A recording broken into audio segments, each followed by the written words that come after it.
Here we are, all of a sudden, in ordinary time after the Christmas festivities. I don't know why green has become associated with ordinary time, but here's what I do know. The word ordinary sounds like everyday, usual, routine, commonplace, doesn't it? Ordinary time was contrasted or is used to contrast with higher times, like the higher times of Advent and Christmas. The ancients understood that there was more time than this followed by this, but there are other higher times that intervene, that come into contact with us and create a closeness with the event celebrated. So, for example, Christmas of 2020 is closer to the Nativity of Jesus than the first Thanksgiving of 1621. Because this higher time creates this closeness with the event. Somewhat similar with space. The space of Assisi or the Holy Land, for example, if you walk there, there's a closeness that's created between the events in the person of St. Francis and Jesus, for example.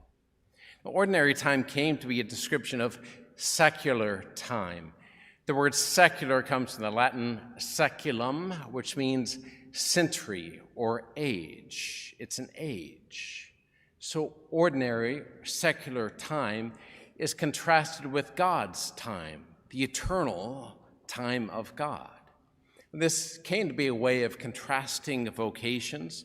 Those who live in secular time, those who are involved in the things of this age, as you all are, compared with those who live closer to the eternal time of God, who are removed largely from the things of this world and cloistered, as in a monastery or convent.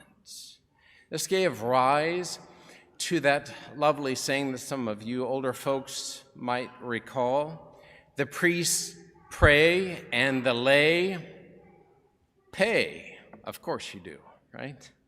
This was originally something to indicate the complementarity of vocations.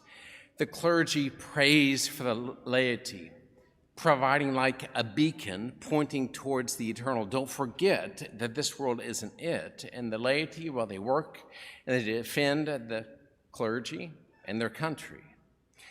This also became a way of distinguishing priests that are called irregular or religious, who are removed from the world, as opposed to parish priests.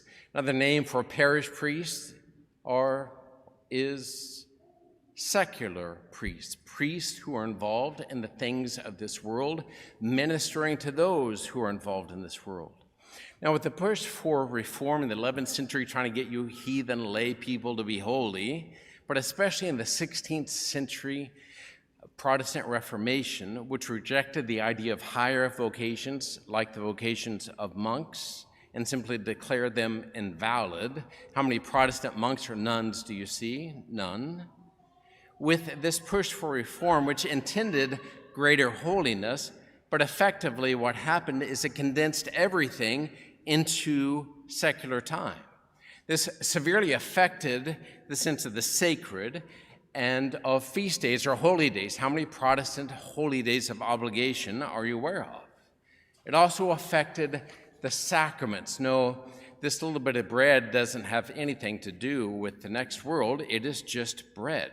There are no sacraments or sacred mysteries, only the mysteries of Sherlock Holmes.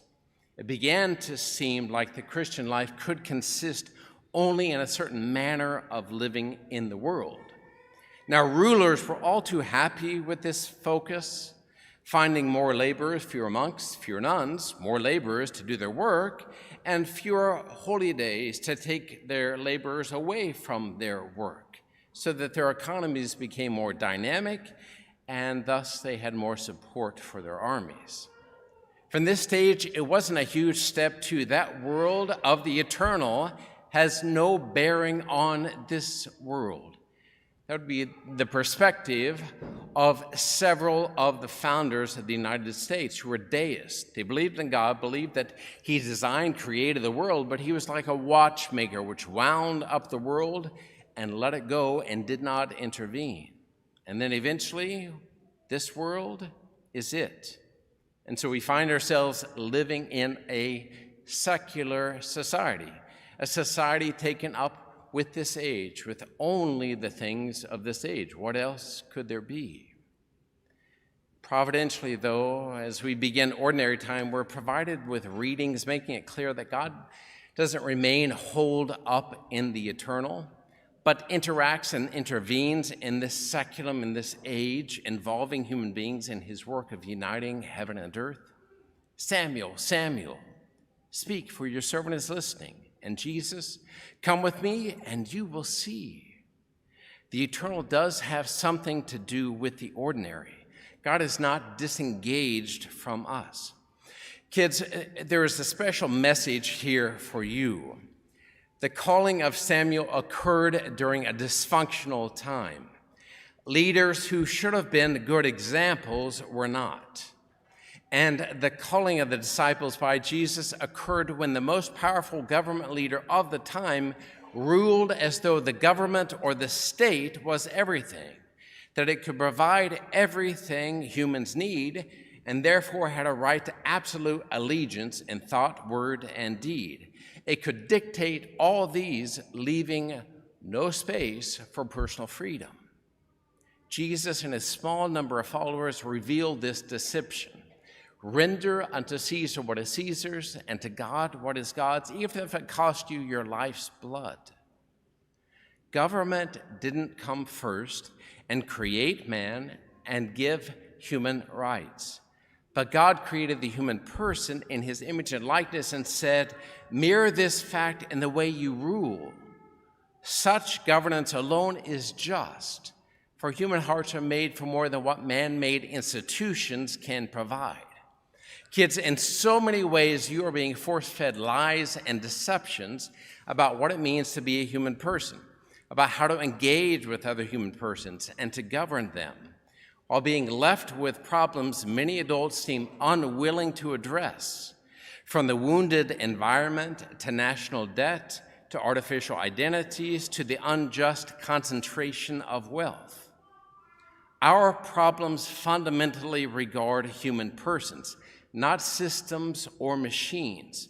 So although technology can assist, it cannot solve the world's problems, but you can be part of the solution. Listen for the voice of our Creator, which means be faithful to his words and way of life. He is the origin and the fulfillment of the human heart, not big tech, not big government, and not big paychecks. Parents, there's also a special message here for you, it seems to me. Both instances of being called in our readings demonstrate our heart's capacity for God and an eagerness to do something meaningful with our lives. But also apparent is the role of others fostering and facilitating God's call, be it Andrew in the gospel or Eli in the first reading. And don't miss how the child, Samuel, naturally turned to the one closest to him. This is you. It's meant to be you. The smartphone, social media, video games, sports, and many other things will gladly take your place if you permit it. Create an environment, a way of life which helps your children to hear the most important voice of all.